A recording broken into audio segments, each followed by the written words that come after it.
All I know is is where I'm going to start. So, well, past prayer. That's usually my experience. That's been the best way to start. So, I'm going to start there. So, God, thank you for your peace and your clarity, man. Your resilience and your wisdom, your strength, and your love and your patience. Don't know where any of us would be without any of that. Huh. So, I was my week's all thrown off. It didn't feel like today was my broadcast day because yesterday was different, and so I'm just kind of my routine's thrown off, man. But the uh, the messages at the prayer center this last weekend were a little fiery. Finally,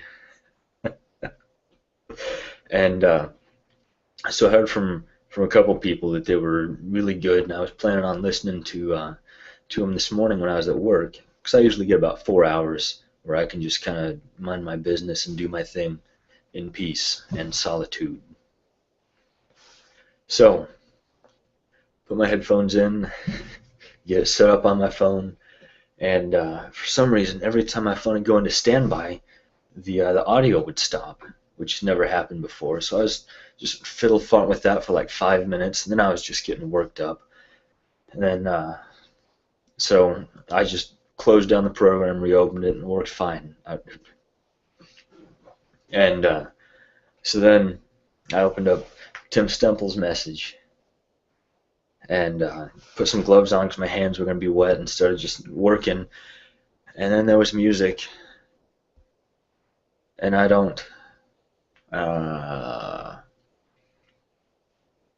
if I was going to listen to music, I would be listening to something like Jack White or Future of Forestry, bands that I like. I don't much care for overtly Christian music. So, some chick playing the keyboard. All right, I can deal with this for 5 minutes. It's not worth taking my gloves off, drying my hands off, pulling my phone out, stop what I'm doing, scrubbing back and forth, trying to find it. I'll just wait a couple minutes. Cool. I'll wait about 5 minutes. It's still going. And it's just, I guess maybe that's for some people, dude. That's not my thing. So I started getting a little frustrated. I was like, all right, dude, 5 minutes. Surely this will be over soon. After 12 minutes, I just uh, it was too much for me. Too much Christian music. So I had to just stop, and I was just so exasperated by then that I uh, I skipped another 8 minutes until to where I could finally get to what I wanted to listen to. And by then, I was in such a bad mood that I only caught half of what Tim said anyway. Just because I was listening to music, just trying to like, all right, it's almost over. It's almost over. It's almost over. Oh, and all these just petty thoughts kept coming in my head, man. like, like, hmm. Well, I don't know how to throw it out there without hurting somebody's feelings. So we're just gonna wing it. Um, talking about how Christian music is just generally subpar and by and large considered unoriginal by mainstream music. I mean, let's be honest.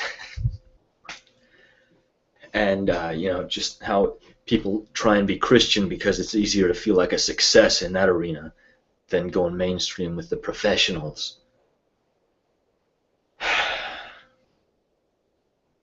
Man, I was just And then that just set off a firestorm of all this other stuff. Somebody in this other department, well, in this other section of my department, was just trying to do things, trying to take shortcuts at my expense, like just picking apart things that I had already done. And that every time I point stuff like that out to my supervisors, well, we're all one team. So, so I go up to the morning supervisor. I was like, hey, we're all one team, right? Well, yes. So how come they can just get by with screwing up stuff that I've already done? Well, I just, I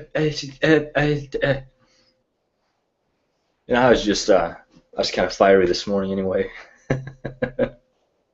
And so, I was just trying to keep to myself because I just, dysfunctional Christian stuff, man, just irks me. And then, so I go back into the warehouse area and just trying to get some stuff ready for the rest of the day. And then the same supervisor comes back and starts chastising me for I don't even know what was going on. And I was just, So then she finds out whatever it was I was getting chastised for wasn't something I actually did. So then she came and apologized, but I wasn't quite so willing to. I wasn't as gracious as I should have been. All right. And then she's like, I have a headache. I need to find some ibuprofen. So I guess she usually keeps a stash up in the bigwig's office.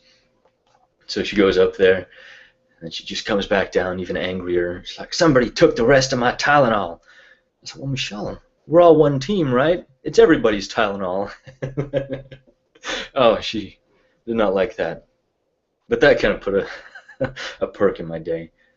And man, that was just stuff that was getting under my skin that shouldn't have been. Man. And then I sit down for my break, just fuming, man. Steam could have been coming out of my ears. I don't get that far out on the edge often. And when I do, it's usually because of religion. And so I sent Pam and Bernard a message because they're some of the ones that really recommended me listening to these messages from Tim and Gary. I was like, dude, I gotta be honest here. This and this and this, I was just, ugh. And they're like, no, we agree. I said, wait, what? So I wasn't used to that. I spent all this time, felt like fighting against church people for being honest. So having somebody take the same stance as me on something so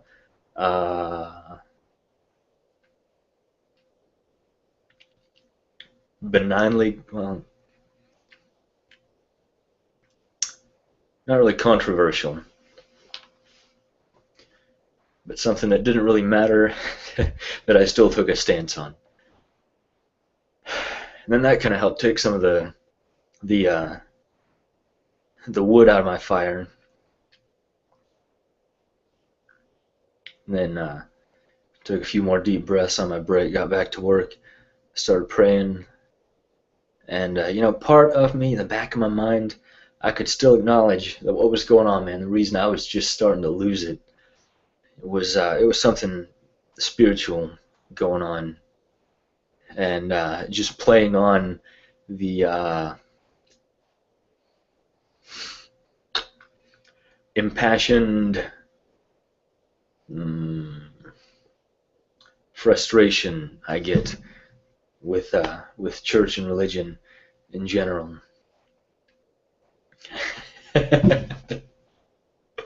And so finally, I calmed down, man. I got myself centered back enough, and God was like, "Hey, that wasn't all you that was getting angry. There was a little bit of demonic presence behind all that too, just fueling into your fire." which, at the time, part of me knew, but I was still, I don't know, I guess it's been a while since I got that angry, so it was just kind of, I just wrote it out. I don't have a good reason why. And uh, and then a little while later, walked over to this other guy I was working with, and he's big into music. He's been in a couple bands, and he's just for some reason he's like the Wikipedia of a lot of music, especially classic rock. And it's like, dude, here's why I was in such a bad mood this morning. Here's what started the whole steamroller going downhill. I told him about the music thing, and he was like, well, I don't know, I kind of like Christian music. And this dude, not well, like 4 days ago, he told me that well, he told me that if he was going to go to church, it'd be a Unitarian church. And I was like, well, which one is that exactly? He's like, well, everybody goes there. Christians, Buddhists, all these people that believe in God, man. I said, well, all right. If we start making God into the person we think he should be, you don't get much closer to idolatry than that. But so this guy, every once in a while, man, we can I can sneak in a religious conversation, and I figured this was a good segue too, because he's, like I said, he's a music buff. So I was telling him just my frustration. It's like, dude, I open up these messages to listen to messages, man, not to listen to the same 4 lines and the same 4 chords and some humming for 20 minutes. And he was like, well, the first time I ever played music in front of people was at church. I was like, oh, yeah? Same here. And then we just started kind of talking. He was like, it was some Eagles song. Oh, crap. Be happy. Don't worry, be happy, I think. No, I don't know. It was something I didn't think was the Eagles. But anyway, apparently it's to, like, you can play that rhythm and sing Amazing Grace, or the other way around, something like that. He had all these weird tidbits about church music. I was like, where'd this guy come from? And then he started asking me about my church, because last week there was a couple guys from the prayer center that came into where I work, and then we just kind of got to talking, but it's a little weird because they don't quite know what to make of me.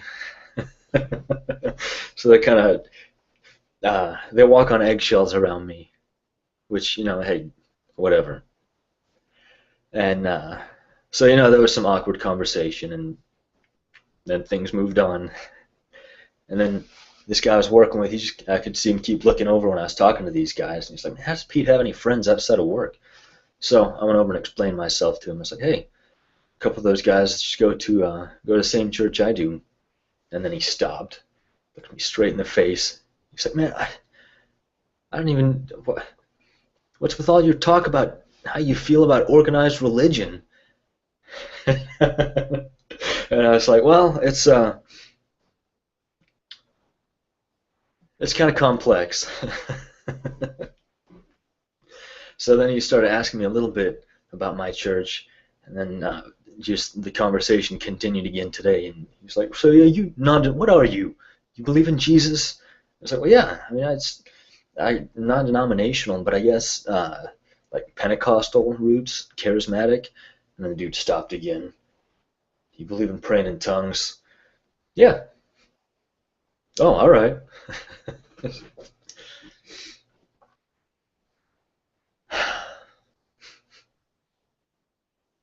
Man, honestly, trying to prepare for this broadcast, like just trying to figure out where it was God wanted me to go with this, where He wanted me to take it. And I was on like 6 different things that I've been chomping at the bit to talk about. And the only thing I ever got was just starting Starting with that stupid story about throwing myself under the bus, about losing my temper.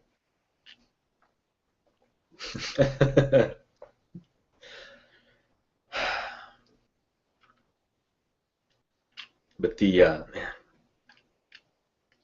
my heart's been in trying maintain sobriety all the way through this one. But my heart's been real heavy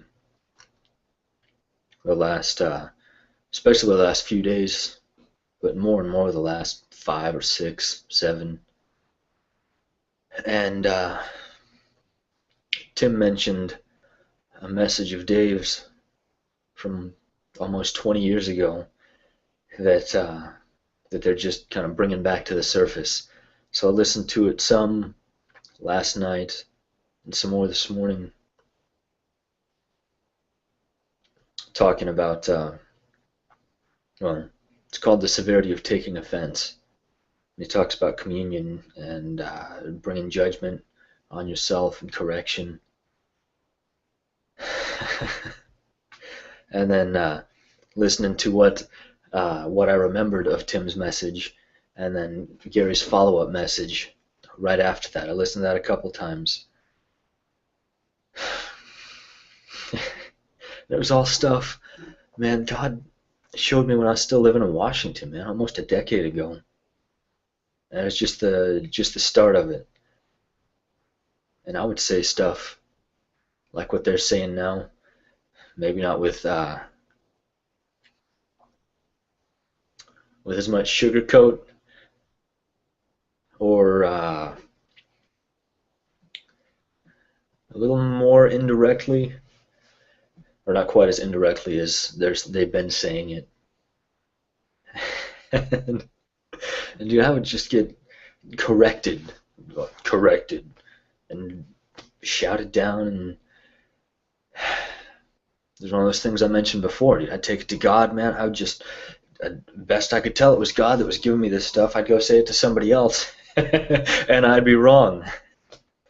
That was pretty essential in let me build my confidence in myself instead of in the way other people perceive me or think of me or whatever.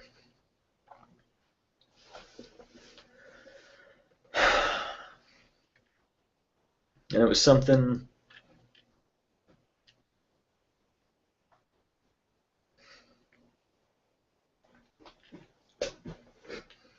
well, I think Gary said it best with that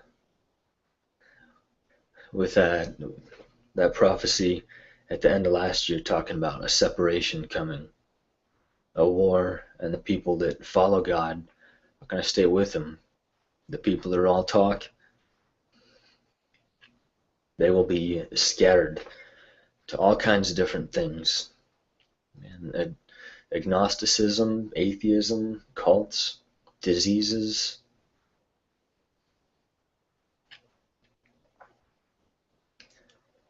And there's a couple people in particular that I used to be really, really close to, man, that have just gone off the deep end. And one of them, man, finally, I sent him a message asking him to let God reel him back in, man. Stop with all the hateful political garbage, all the divisive talk, and figure out a way to bring people under the roof of Jesus. That's what God expects of us, man. So this guy stopped with the political crap for a while, and then started sneaking back in, and then he was just back to the way he was before I even said anything.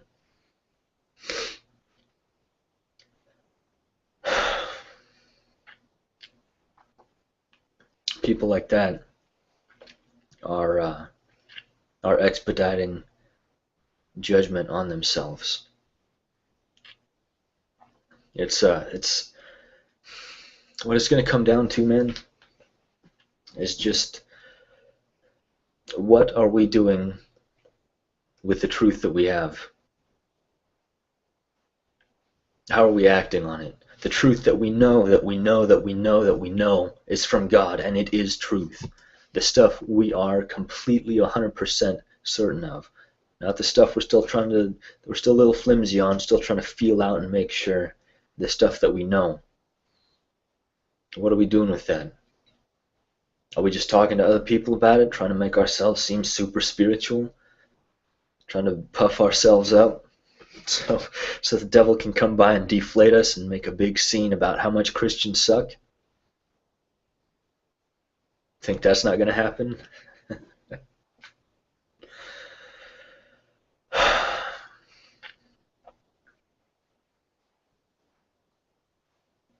This separation, man, it's some of it is going to be through death. It's not.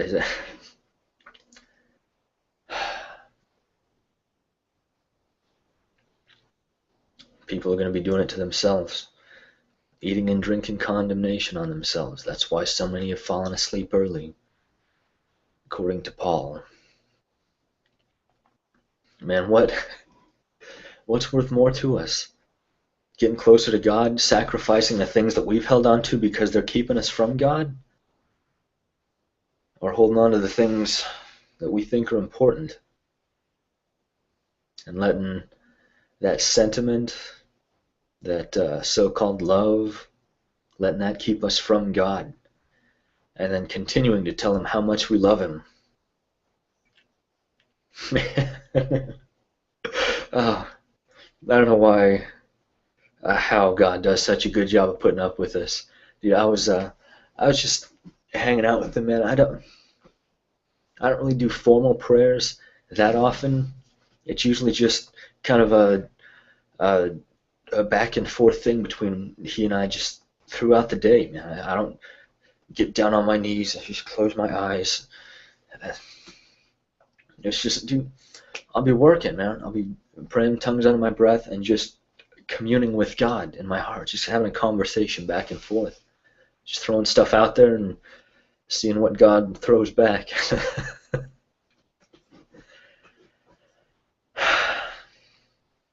And just talking to him about this stuff, about losing things, losing friends, losing family, losing people.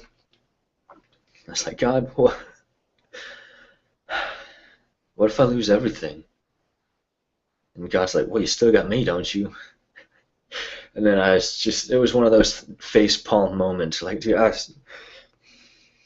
should have kept my mouth shut.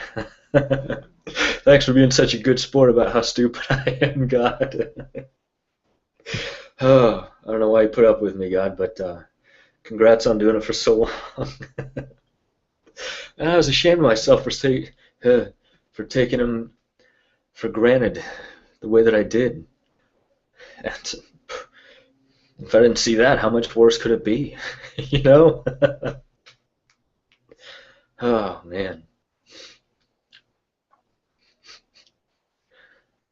But are we up for correction? Or is that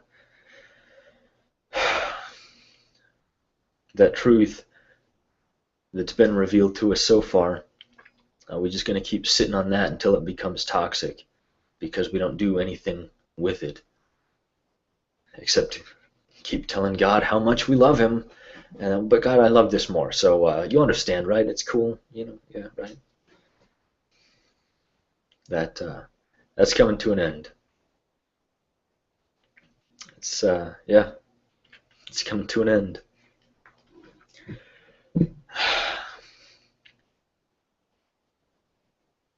You know, another thing. Well, there's a lot of reasons people can't hear God. Let's just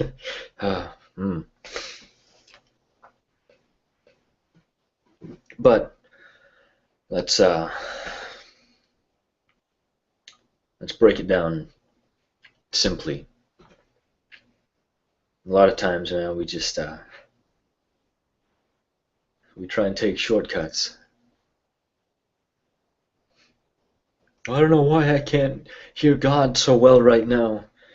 So, well, you how familiar are you with the basics, the fundamentals, the doctrine?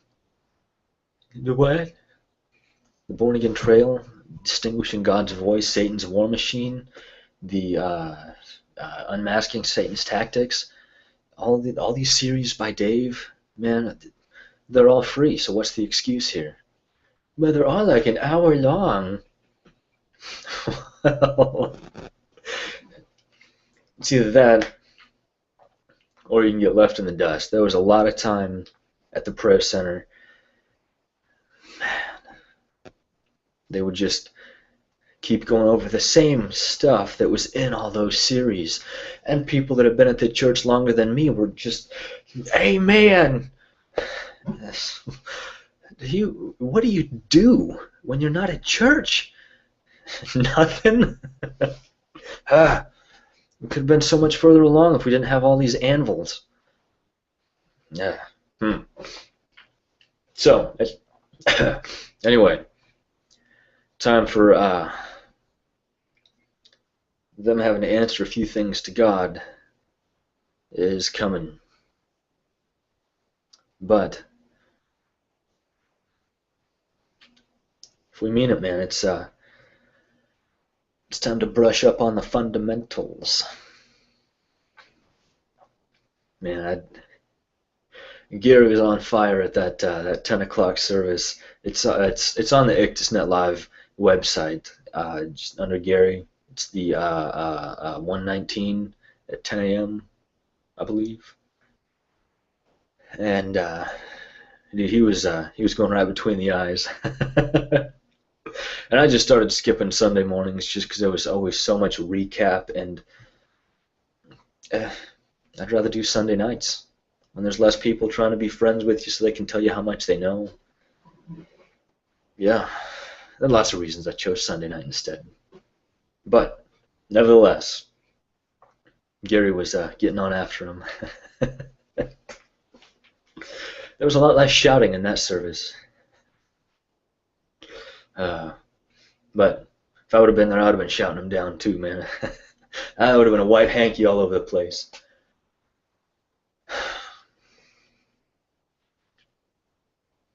You know, it's if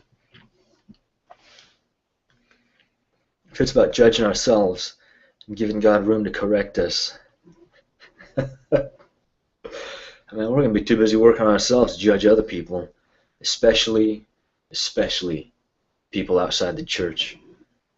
Man, people hooked up with God, they got no business judging what people outside the church do. They have no accountability to God. They have chosen against it. They're going to have to answer for it. It's our job to help them see who God really is instead of the monster that religion painted him out to be when they were kids. At whose cost? At ours. You think God can't... You think if I give somebody $100, God can't put another $100 in my wallet?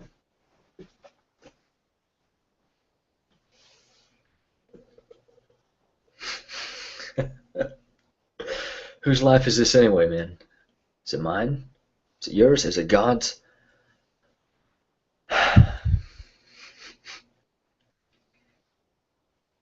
Whoever's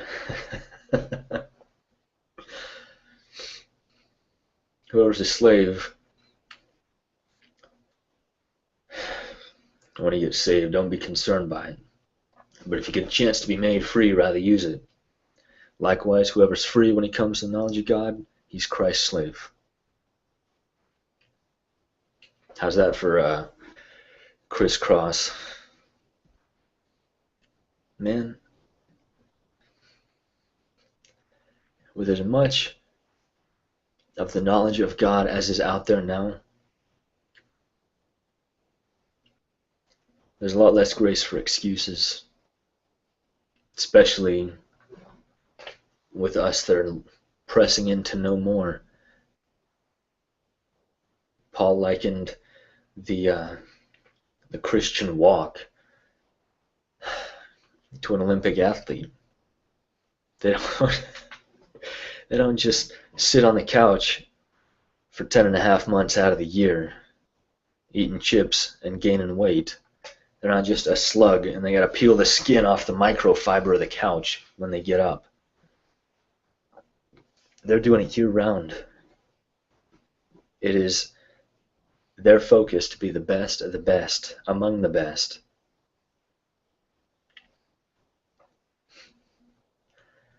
If all we do is tell God how much we love Him for 10, 15 minutes when we're riding an emotional high at church, that is not going to go far.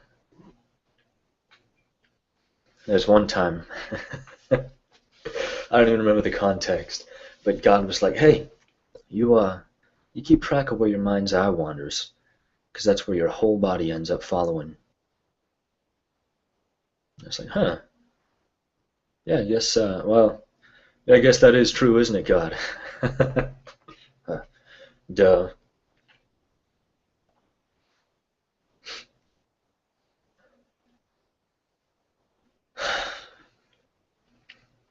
You know, I don't always think about the goodness of the Lord, but a lot of times, man, I am trying to think about how to build bridges with people, how to be more effective at the bridges I build, how to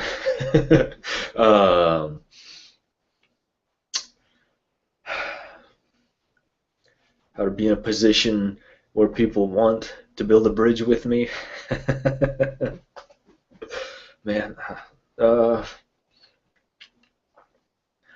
this one new guy in particular. When I transferred, like 3 months ago now, I made up in my mind, man, I'm gonna try a whole lot harder to I got this clean slate here. I'm gonna try a whole lot harder to not screw up with people, just to keep my cool, not lose my temper, just be a little more Christ-like.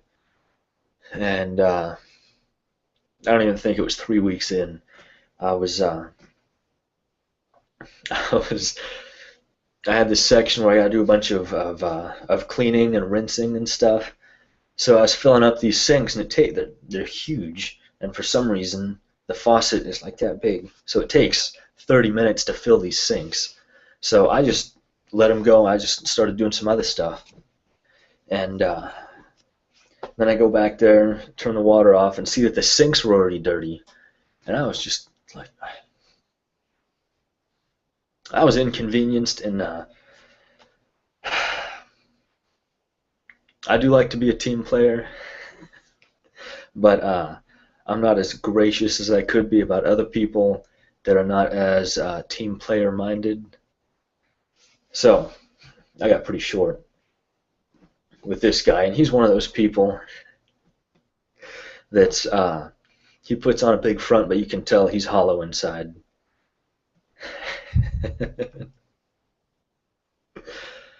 And yeah, he's still just a kid, and he likes to act tough. So I was just trying to I was focusing on not just going out there and finding him and letting him know what I thought about the situation. So I cleaned up his mess and started the whole process over. And then I was just behind after that. So then 5 minutes later, this dude walks into the same vicinity as me. And it's like, hey, you see these sinks over here? He's like, yes. I didn't fill those up for you. And he just kind of, so if you're going to make any friends around here, you clean up after yourself and leave things the way you find them. And don't screw up what other people are doing.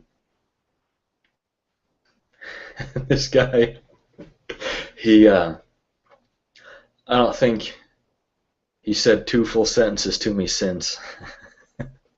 And granted, I have not been the most welcoming when he's around either. So hey, we're all working on something, right?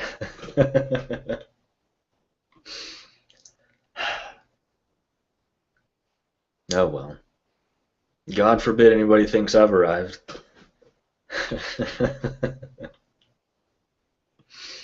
Hmm.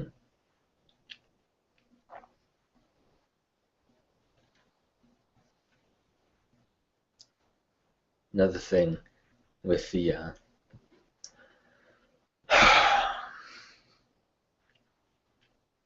there was this farmer that came in, and he was looking for the manager.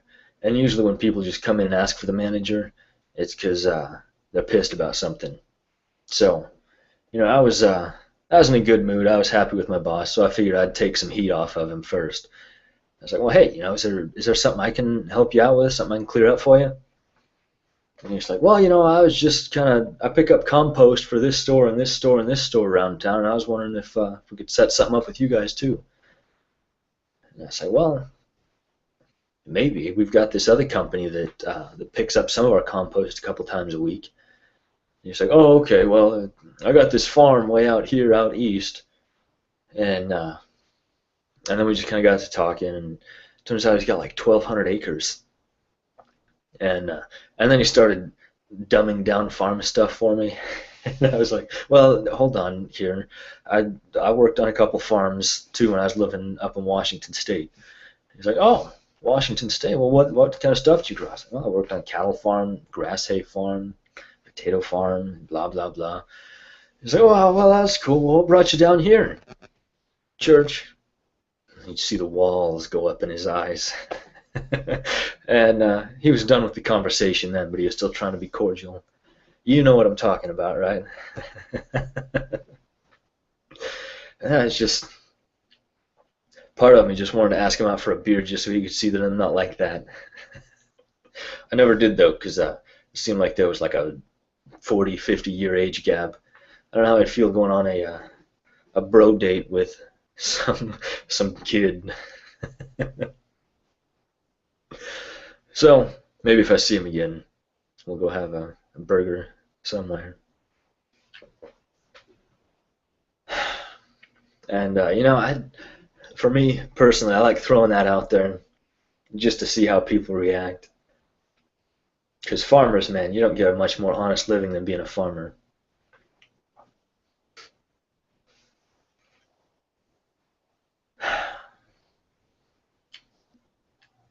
But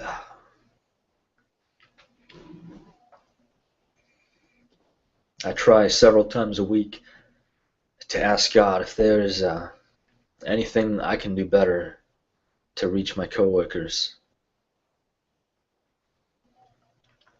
And because, dude, I've been there 3 years. Not a single one of them has come to church, talked about church, or done much of that. And that used to bother me. And now it's like, well, what's God got to say about it, man? That's am I looking for my coworkers' approval or God's here? I'm not the one that brings about the results. So why should I be the one expecting them? What matters to me, man, is a pat on the back from God. The best I know how, with a couple exceptions, that's I'm doing what God needs me to do at my job. Most of the time that involves not talking about God. Go figure. But God likes sneaking up on people. So if it's a matter of me just saying something or reacting to something in a way that just kind of makes people, they take it home with them because they got to wonder, well, why didn't Pete act like this? Why can't God whisper a little something to him through those thoughts? He's done that to me several times before I even knew it was him. It's not about it's not about shoving the Bible down people's throats, man. It's about doing what God needs you to do for him where you're at. Maybe that means not bringing him up and just staying sensitive to when it is a safe time to. Man, these guys, dude, if I'm around, if there's if it's more than two of us, it's, the conversation is going to turn into like just 13-year-old boys. It's just going to degenerate fast. But when we're just one-on-one, we can get a little more, a little deeper.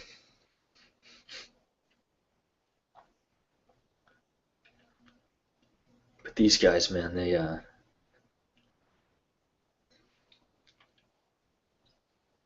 there's a lot, a lot of emotional damage. And the more I get to know them, man, it's usually, at least part of it, is traced back to religion and crappy family. This one chick I used to work with before I transferred, I think she, when she was real little, she got molested by an uncle or her dad or a stepdad, some guy figure in her life that she should have been able to trust. And then after that, she just hates every single guy. Every single guy.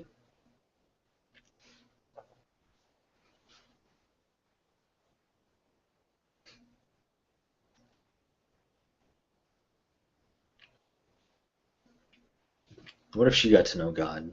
You know? Just to see her start opening up to Him instead of keeping all those toxic emotions just wrapped up inside, trying to keep from losing it.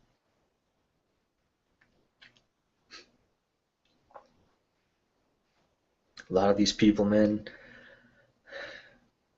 God told me a while back, He put me in there where I'm at now because He trusted me, yeah, I guess it still does, that I could be an anchor for Him, and that they're going to be too proud to say much about how I've done much for Him. But what matters is that I'm just there as an anchor for them. Just a sign of consistency, of stability. Because a lot of those people just don't have it. Does that mean that I'm going to be there forever and be those people's crutch? No. No. In fact, well, I'm open to God doing a little transplanting here in the next few years. And we'll see what happens. It just seems like that's the way things are going to play out. Well, what's going to happen to the coworkers then? Hopefully, they've, well, hopefully I gave them, well, hopefully God will have been able to cultivate enough of Himself into their lives through me, yeah, that they will be able to learn how to stand up on their own 2 feet, emotionally, spiritually, mentally. You know, it's not like I'm there just being the camp counselor or, you know, whatever. It's just just being representative of something good and something positive. And sometimes, well, man, like, okay, all right, yeah, that's what, yeah. So the Oklahoma got hit by a few tornadoes this past summer, and I got to go help out cleaning up a couple times. And the first time I went solo because the dude that was going to go with me bailed at the last second, like the last second. I was on my way home to load up my car. It's like, hey, I'm just going to stay home. But dude, that was God got some things across to me on that trip. So it was a good thing he bailed. On this second trip, one of these coworkers, the guy joked about being my soulmate. Yeah, he wanted to tag along, and at first I thought he was gonna bail too, just because that's that's just kind of a pothead thing to do. Oh, that sounds good. I want to have fun doing that. And then time comes. Well, that's kind of inconvenient. I was hoping to just be able to sit around and light up another bowl. So I'm gonna stay here, have fun. But this dude, man, he was all in. He went and bought a brand new, super great chainsaw, better than mine. And dude, he was in. So we go to this place. It's I don't know, 2.5 hour drive. And dude, I didn't. That's the least prepared I've been as far as going to a place. We didn't really have a contact. I tried calling the sheriff's office and these like just town hall asking if there was any kind of plan or central point for people to get together and then branch out for cleaning up. And this town is just nothing. So we ended up just driving around and got to like we just saw this farmhouse on a corner, just a bunch of acreage behind it, and a couple people working outside in there, and some trees were down. So we turn around, we pull into the driveway, and my buddy gets out. And, I mean, he's just all tattooed up, sunglasses, piercings. I just not somebody you would just automatically assume is safe to bring into your house. But man, this couple was just super cool. Older people, just retired farmers, just kind of doing it for fun now, kill time. And that guy had a huge impact on this coworker of mine.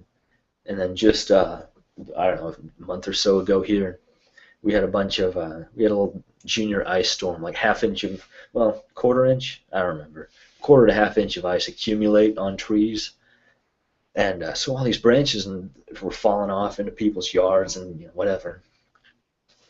So my boss, I put up on Facebook just cause I'm not trying to make a show, but just to get the word out. I was like, hey, if anybody got some branches in your yard and need a chainsaw, I'll let you watch me use mine. And then my boss saw it and he's like, well, I got a few that are my chainsaw is just kind of, I think it's got asthma or something. It just doesn't stay going. It's like, well, all right. So me and this coworker and my boss were all at work one day, and then we just all start talking about it. And then this coworker, he's all amped up, and he just starts talking about this trip we took like 8 months ago, like it's still fresh in his mind. That had a huge impact on him. Like it was something that he always wanted to do, man. He always wanted to go help, but there was never an easier medium for him to go out and do it. I mean, yeah, it's when you go somewhere where there's millions of dollars in damage with a chainsaw and this childlike ignorance and naivety, uh, I I was still a little shaky on my feet on that trip, but I'd done it a couple times, and like I said, that solo trip, dude, that one. God put some cement in me on that one. And so, yeah, this coworker, dude, it's still, man, that's something that he's going to take to the grave with him. It really, really impacted him. And you know what, dude? We didn't really talk about God. The dude whose house we were cleaning up over there, that was 2-3 hours away, he ended up talking to this coworker about it and about the negative effects of smoking. Because, well, I used to smoke, and I'm so glad I quit because of blah, blah, blah. I feel so much better now. But, if you want to smoke, it's your choice, but these are the ramifications. And he did it respectfully to my coworker. And I could tell this coworker he was receptive of it.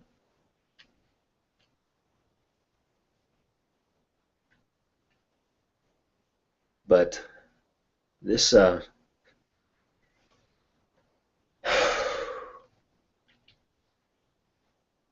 it's on us. If we claim to know truth, then we should be the first to discard excuses.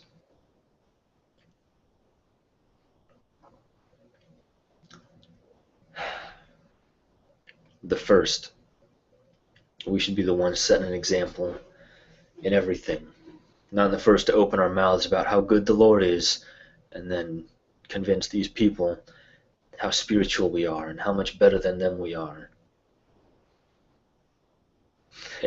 They've had enough of that, man.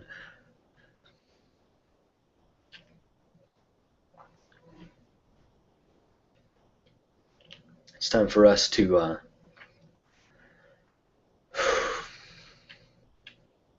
be the ones to make ourselves vulnerable first to them.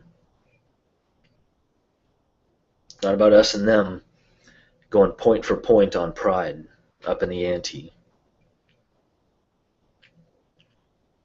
It's about us exposing ourselves spiritually, not physically. Put some clothes underneath the trench coat. But it's just about us just exposing our heart to these people and letting them see God. Well, I guess we should first make sure there's enough God for somebody to see in our hearts, huh? So, that goes back to the fundamentals. And just line by line, man. I used to think, well, when this happened, I have arrived spiritually. Or when I have no fear of money, I have arrived spiritually. It's one of those things, man. It's not about focusing on this hurdle or this hurdle. It's about getting to know God and letting him be like, hey, I got your back on this. Be cool. Relax. You just do this, this, and this. I'll do my part, man. Teamwork. And the more you get to know God, man, the easier it is to just kind of give him the old trust fall. You ever do that, like in high school? and then your best friends let you just do a face plant on the floor? God's not like that.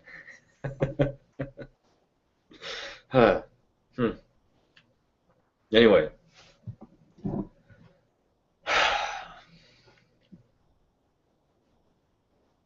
Yeah. So, let's not wonder why we can't hear God when we're not doing what we know we could be doing to be able to hear him. Well, I prayed today. Well, that's nice. Are you familiar with the way God approaches people, with God's doctrine, with how God thinks of this and this and this?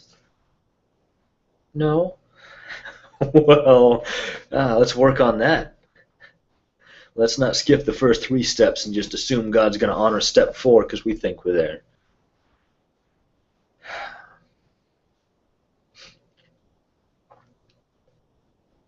Yeah. Yep. Yeah, I think I could keep going. But then what would I talk about next time?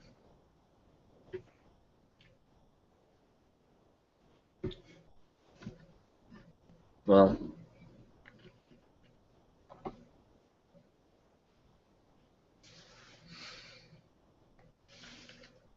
one real important thing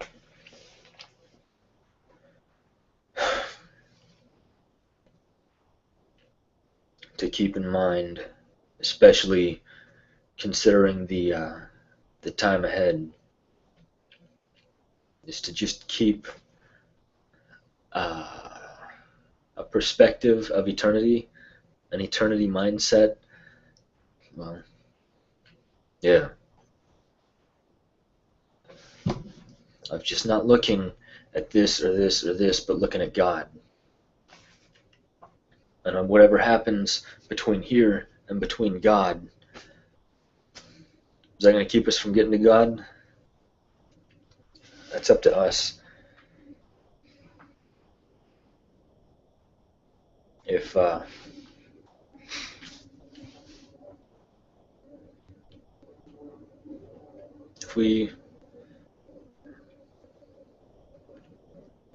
we watch people fall, if we watch people fall asleep, biblically speaking, if people in our circle, or that used to be in our circle,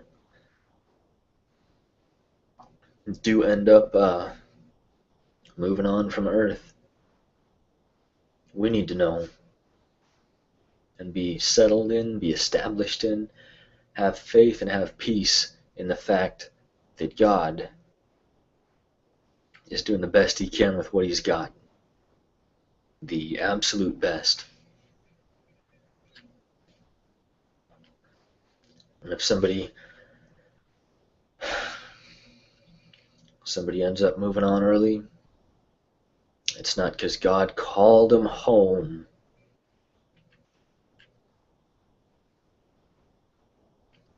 It's because they allowed judgment to come on themselves.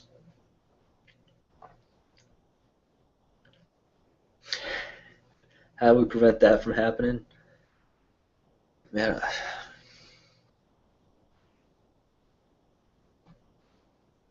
that's something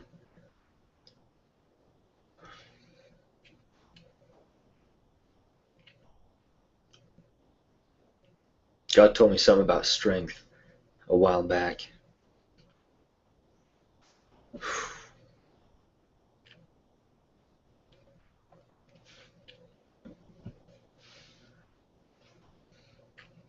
Said something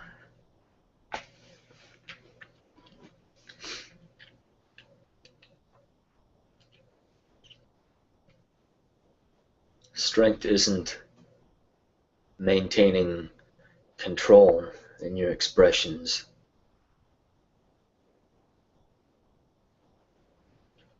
Strength is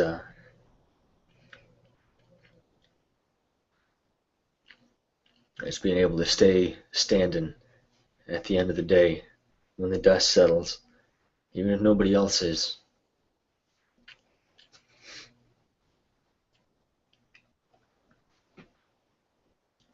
It doesn't matter how strength is portrayed by anybody else but God. Man, say something gruesome happens and this Christian just has a hard time keeping it together for a while. Somebody might judge that Christian as being weak because I saw him crying. And yeah, you can't have faith and cry. All right, yeah, tell that to Jesus.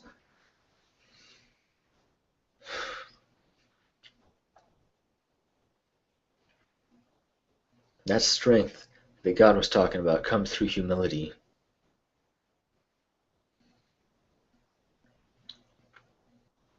And giving that strength to God and letting him reinforce it. It comes through knowing when to keep our mouth shut and when to say hard things. And it's okay to be wrong the first couple times.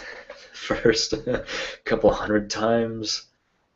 Man, if you're trying to find your footing, there is grace for that. If I'm gonna go back and run up to these people that try to correct me in the name of the church and then just give them the old heave-ho, that's not God's strength through me. That's just me being a tool.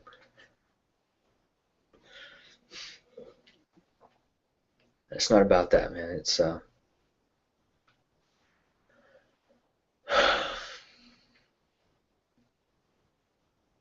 It's about still being able to trust God when ungodly things are happening because other people gave those ungodly things an avenue into their life.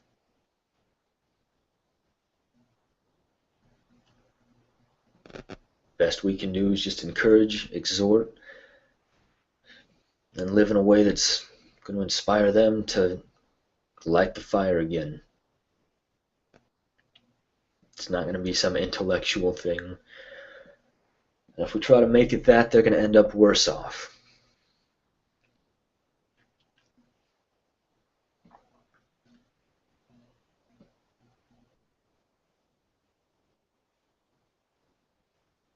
So, let's get a little tighter with God.